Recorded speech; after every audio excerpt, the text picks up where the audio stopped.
Alright guys, it's Jerningham here. I've gelled my hair, as you can see. Usually I can't be bothered gelling it, sometimes I can be, but there we are. I'm going to be seeing what numbers have gone up today in the UK of people dying.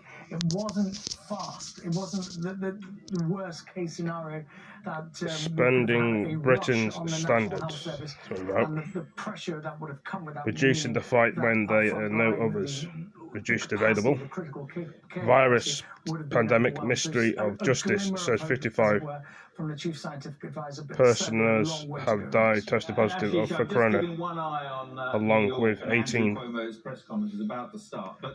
prisoners, staff, and 4 prisoners. We're now under. I don't know what it's trying to say here. Is the prisoner's staff died or something in the prison or something? That point several times, didn't it? That's been key. A total of 1,346 COVID-19 cases, 14 people tested positive. Total numbers of, that says police who, I'm pretty sure that says police or prisoners, but I don't think it's going to be saying that. But how many beds there are available, how many ventilators, and how many medical staff.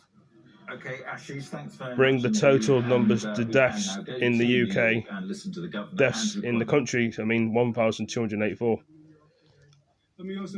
I'm usually a lot quicker when I'm explaining stuff, but things are going too fast on the screen. Many magnificent exhibitions and transformations, and they never cease to amaze me, but this is a transformation that I don't think anyone this is New York could ever anticipate. 2,500 beds as an emergency hospital. It's a partnership. Virus pandemic. Nicole Stretton says the future is 6 people have died after testing positive in Scotland, bringing the total 47 and the UK total deaths numbers to 1,241. Northern Ireland deaths. Irish Health official says the numbers of people who have died with Corona-19 has risen by 1 to 22. Northern Ireland. Your questions. In terms of the numbers of cases, you see the curve. Virus pandemic future of 812 people have died, testing positive. 19 in Italy. Talking the total numbers of deaths in the country to 11,591 in Italy. We want to find the positives. There's a lot of, I'm reading it out so you can hear the guy speaking as well, but yeah. We tested 14,000 people yesterday. The number of cases continues to go up, 6,984. Total number of cases, 66,000 cases. And those numbers are daunting. The UK government's commenting the spread of 75M to help Britain's standards. Borders, chairing, reducing the fight when there are no other routes available. Anyone who says this situation is a New York City only Virus Justice says the prisoners have tested positive for COVID-19. 18 prisoners, staff, and 4 prisoners, to this virus. escort staff. I don't care if you live. I'm sorry if I'm reading it a bit weird. I'm trying to understand it. Live in Texas. Virus Department Health says of 9. 13 of March total 1,300. 9,406 have been tested for COVID-19. 22,141 people tested positive. So in many ways, virus of total numbers, people who have died. It's going through the same thing again, as you can see here, the UK again. Let's say 180 from yesterday. What we're doing here is not only serving New Yorkers, but we believe that we're dealing with this pandemic at a level, intensity, and density that no one has. The only thing that's different on here is when the news is speaking, there's this guy's talking. The stuff at the bar at the bottom where all the writing is stays the same pretty much. In terms of the overall numbers, 66,000 have tested positive, 9,500 people are currently hospitalized, 2,000 ICU patients, 4,000 patients are discharged. That's an increase of 632. You don't often focus on this line when we have these conversations, but People go into the hospital and people leave the hospital, and that's important to remember. So some have recovered and some have got it, guys. Some really deadly viruses before. We dealt with the Ebola virus. That's not what this is. Most people will get sick. Most people will get sick and stay home and have some symptoms. That's 80%. By 20% will get sick, need hospitalization, they'll feel better, and they'll leave. It tends to be those people who are acutely ill, have an underlying illness, who have the most problems. Most impacted states, New York, you see, is at 66,000. New Jersey is next with 13. California is 6,000. So we have 10 times the problem that California is dealing with. 2,739 deaths in the state of New York. Total of 148,000 cases. 2,739 deaths. That's a lot of loss. It's a lot of pain. It's a lot of tears. That's a lot of grief that people all across the state are feeling. 1,200 is up from 965 deaths. Yesterday, what you're seeing is people who have been on ventilators for a long period of time. The longer you're on a ventilator, the less likely you will ever come off that ventilator.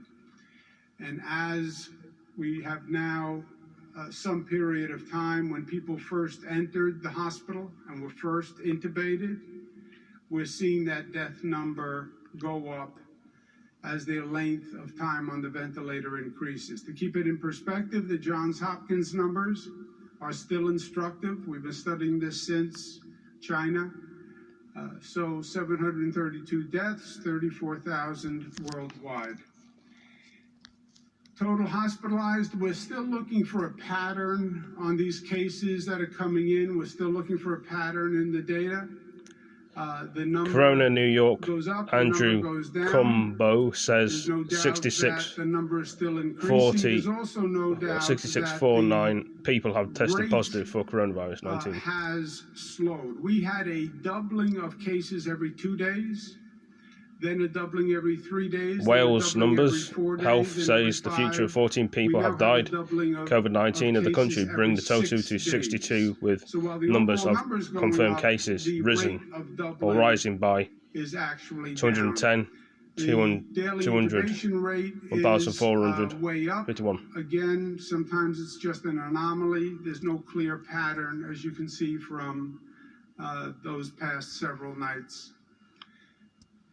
Discharge rate, again, that by and large is going up.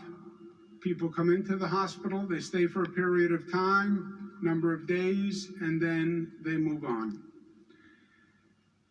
But big picture is the situation is painfully clear now. There's no question what we're dealing with. If you people are just tuning in to watch this video, pre-recorded video that I'm doing and putting onto YouTube about the news, you can see the numbers at the bottom. I'm going to recap it. You can see how many people have died in the UK, Northern Ireland, Scotland and Wales. Only 2 missions. There are only 2 operations that we need Total to of deaths, as you can see there. First, I've read them out once, but I'm going to show you by zooming in. Stay at home. When I issued the stay-at-home order, it wasn't. See the phone's glitching. It would be nice if you did. It is a mandate. Stay at home. If you're a non-essential worker, stay at home. If you leave the house, you're exposing yourself to danger. If you leave the house, you're exposing others to danger. You can get infected, go home and infect whoever is at home. So stay at home. I know the isolation can be boring and oppressive. It is better than the alternative. Life is options, right? Stay at home. That is the best option. If you are out, no proximity, 6 feet distancing. You don't want proximity to other people, and you want to stay away from places that are dense. Still, in New York City, you have too many places with too much density. I mean, I don't know how many different ways to make the same point. New York City parks We made the point there's too much density. You want to go to the park, go to the park, but not in a dense area, not in playgrounds where you're playing basketball with other people. And I have said that New York City is trying to reduce the density in those playgrounds. Thus far, they have not been successful. If that continues, we'll take a mandatory action to close down playgrounds, as harsh as that sounds, but it can actually save people's lives. So that's mission one. Mission two, and this is going to be more and more clear as we go on.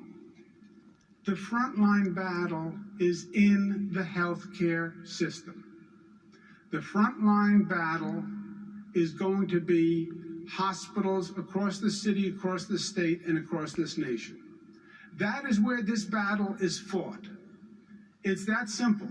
You know exactly where it's coming. You know exactly where the enemy is going to attack.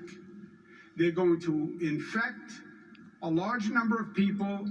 That number of people descend on the healthcare system. The healthcare system can't deal with that number of people. You overwhelm the healthcare system. That's what's happening. So, first step was flatten the curve, reduce the density, keep people home. We've done everything that we can possibly do there. Second step is don't let the hospital system get overwhelmed. The soldiers in this fight are our healthcare professionals. It's the doctors, it's the nurses, it's the people who are working in the hospitals, it's the aides. They are the soldiers who are fighting this battle for us. You know the expression, save our troops, quote unquote. In this battle, the troops are healthcare professionals. Those are the troops who are fighting this battle for us. We need to recruit more healthcare workers.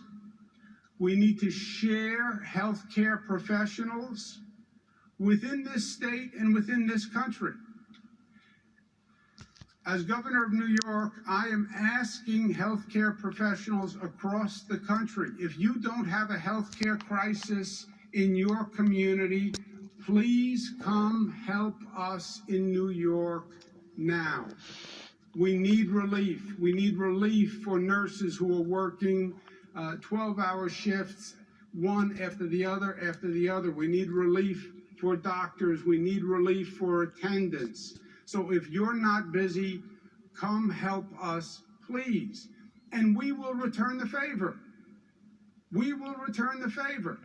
New York, yes, we have it now intensely. There will be a curve.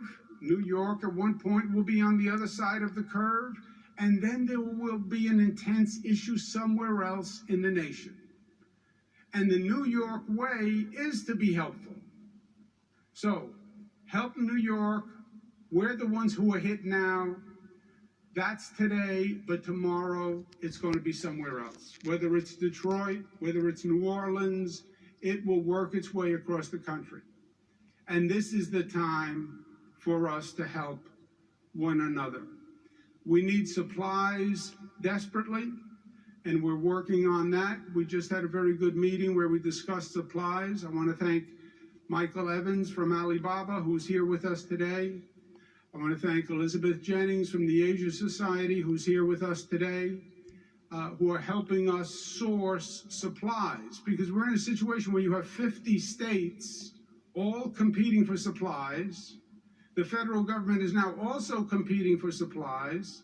Private hospitals are also competing for supplies. So we've created a situation where you literally have hundreds of entities looking to buy the same exact materials, basically from the same place, which is China, ironically enough. And we're fighting amongst ourselves. We're competing amongst ourselves.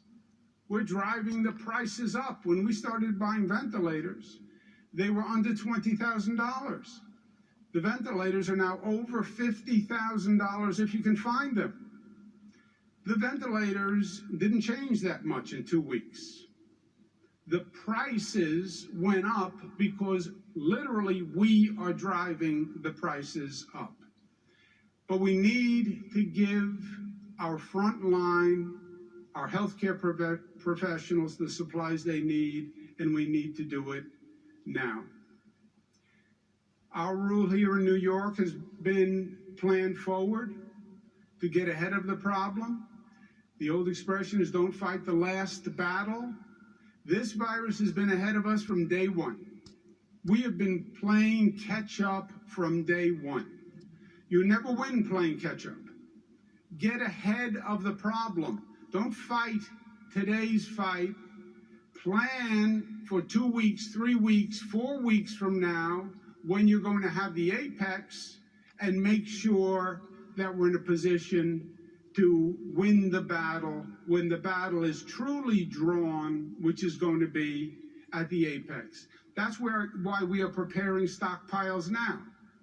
We're building a stockpile. The word stockpile, by definition, means not for immediate use. It means you're preparing for a battle to come. And you have to have the equipment, and you have to have it now. I've done disaster work all across the nation. I can tell you this: if you wait to prepare for the storm to hit, it is too late, my friends. You have to prepare before the storm hits.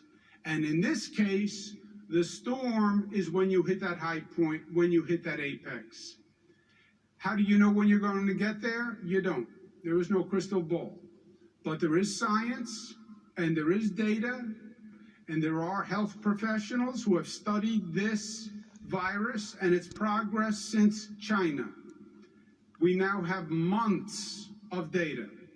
Listen to the scientists, listen to the mental health, the healthcare professionals, and follow the data, and that's what we're doing here in New York. We just had a great meeting where we brought the healthcare system from across the state of New York together to come up with one coordinated plan. Not private hospitals and public hospitals, not New York City hospitals and Long Island hospitals and Westchester hospitals and upstate hospitals, not big hospitals and small hospitals.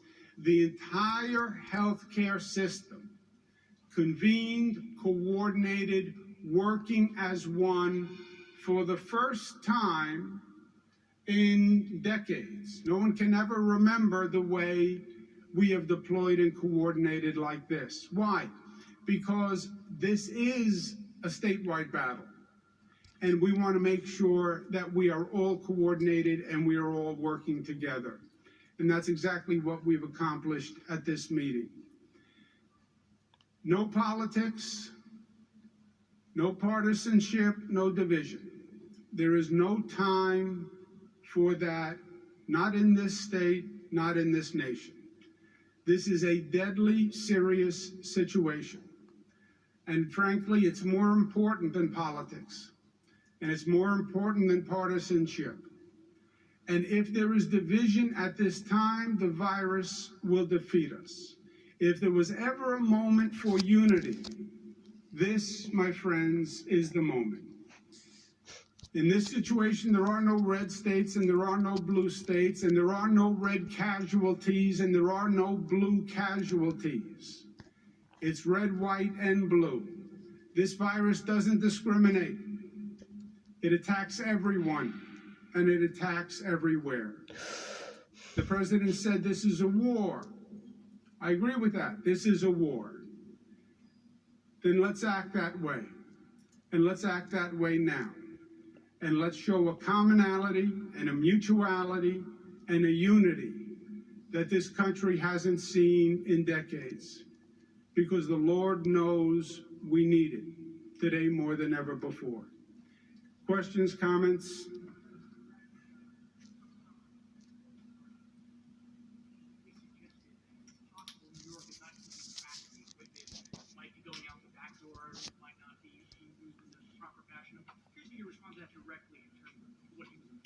Yeah, the question is that the president suggested that PPE equipment maybe going out the back door. First, there is a warehouse in Edison, New Jersey. It's the New York City warehouse. We're creating a stockpile for someone to say, well, the warehouse has equipment in it, you should be using that equipment today. That defies the basic concept of planning and the basic operation that we have to have working, not just in this state, but across the country. If you are not preparing for the apex and for the high point, you are missing the entire point of the operation. It is a fundamental blunder to only prepare for today. That's why, in some ways, we are where we are. We've been behind this virus from day one. You have the scientists and the data projections showing you a curve. The curve goes like this. You're over here. Prepare for the high point of the curve and do it now. When are you going to do it? The night before?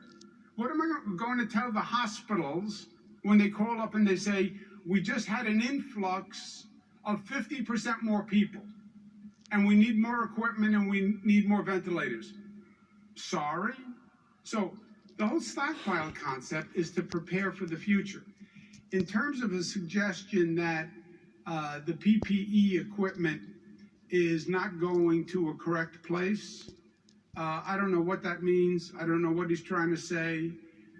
If he wants to make an accusation, then let him make an accusation. But I don't know what he's trying to say by inference.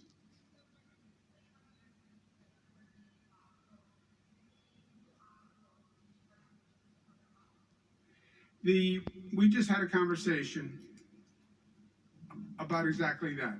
In New York City, there are basically two systems. There's what's called the Greater New York Hospital Association. Ken Rasky represents it. It's basically the private voluntary hospitals, Mount Sinai, Columbia, etc.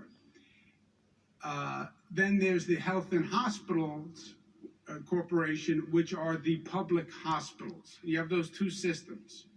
We just discussed that those two systems have to, in this situation, undertake a balancing that they probably have never had to do before. In other words, you have 11 public hospitals.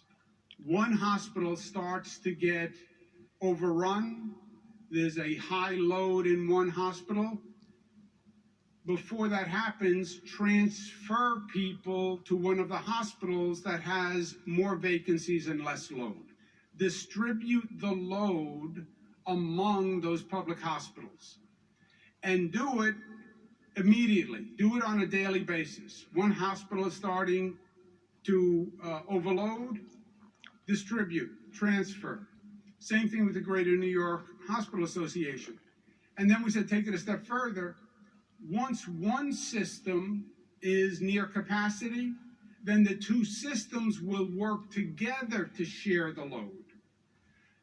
And we just discussed that, and we all agreed to do it. There are no legal barriers. If a hospital, let's stay with the public system, because the public system, I think, is going to face the greatest stress. If a public hospital starts to get overloaded, transfer to another hospital with less of a load. I don't believe there are any restrictions. Ken Rasky, who's the expert on this, I'd ask him to chime in. To that question, we're going to work as one cohesive family system throughout New York, and New York is beyond the city itself. It's including the downstate area, both the island as well as Westchester. And I think what we're going to see is that balancing that the governor is talking about. Balance within the system, balance without the system, beyond it, as we go forward as we encounter more and more stress. With each day that goes on, the stress points will increase. And as a result, that balancing is absolutely essential. And because of the leadership of the governor, it is clear to everybody that we are going to be one cohesive family in tackling this.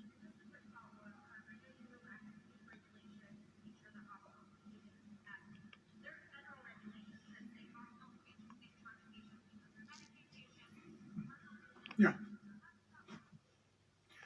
Well, we heard there from Andrew CUOMO, the man you see there, the governor of New York, and he was not pulling his punches. He says there is no American who is immune to this. What you see happening here will be happening across this country. He said the situation is painfully clear and no question, there is no question about what we must do. Stay at home and do not overwhelm the health system. And interestingly, Donald Trump had suggested in one of his press conferences that masks were being stolen in New York, and he was asked about that. Andrew CUOMO was asked about that, and he said, I don't know what he's trying to say. If he wants to make an accusation, then let him make it. So interesting dynamic between Andrew CUOMO and Donald Trump. Let's join Dr. Simon Clarke, who is often with us, a microbiologist at University of Reading, and he joins me now. Evening, Simon. So let's just talk about New York. I mean, it's getting hit very badly at the moment, isn't it? Yeah, they've reported about, I think it was 1,200 deaths so far. For context, we've reported 1,400 deaths approximately, but we have over 3 times, in the United Kingdom that is, My hand is here. 3 times the population of New York State. So per capita, they seem to be getting it pretty badly. Admittedly, our figures are just hospitals. I don't know whether theirs include community cases as well, but I doubt that accounts for anything like the difference. And he made the point that it will definitely spread out across the country and that what's happening here will come to you, he kept saying. That is inevitable, is it? Yeah, it is, because people mix, they will spread the virus, and it will just move like a chain across the United States and other parts of the world. It will already be in other parts of the United States. It will be on the West Coast. It will be in the Midwest and elsewhere. And they will just... well, basically fill in the gaps. And Simon, let's just come home. And what do you make of the numbers here and the trajectory here? Well, we're still in the up phase. I think it's fair to say that today's numbers perhaps weren't as bad as some had expected, but we shouldn't read too much into a single day's figures. We had that one day last week, I forget which day it was, and then the following day's figures were not so good. So it's trends we need to be looking at, and the trend here is still very much on the upward. And the scientific advisor making this point that we seem to be tracking France at the moment. Now, how significant is that? Well, who knows? We're not France. We do things differently. We have different setups. We are a similar sized population, albeit in a smaller land mass. I'm not entirely sure how well the cases are distributed in France. It's difficult to say. I personally don't read too much into what countries we follow on a graph. A week or two ago, we were following Italy on a graph. Now we're not. So who knows? Yeah, and all his emphasis was on this whole idea of taking pressure off the intensive care units. Yeah, that's the key to this everywhere, really. There is only so much intensive care capacity anywhere because it's very expensive. And it looks like just about everywhere we're going to be filling that up. They've just got to try and build up that capacity as quickly as they can here and in other parts of the world to try and get to a situation where we don't break it. Okay, Professor Simon Clarke, thanks very much indeed for joining us.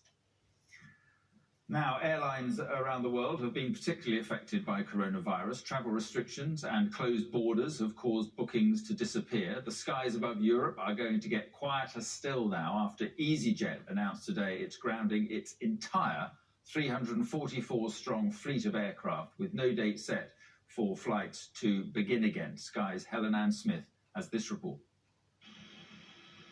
Grounded and going nowhere. Travel restrictions and lockdown are biting. Today, for all of us, is the last time for a while that we'll be wearing our uniforms. On board, EasyJet's crew said an emotional goodbye.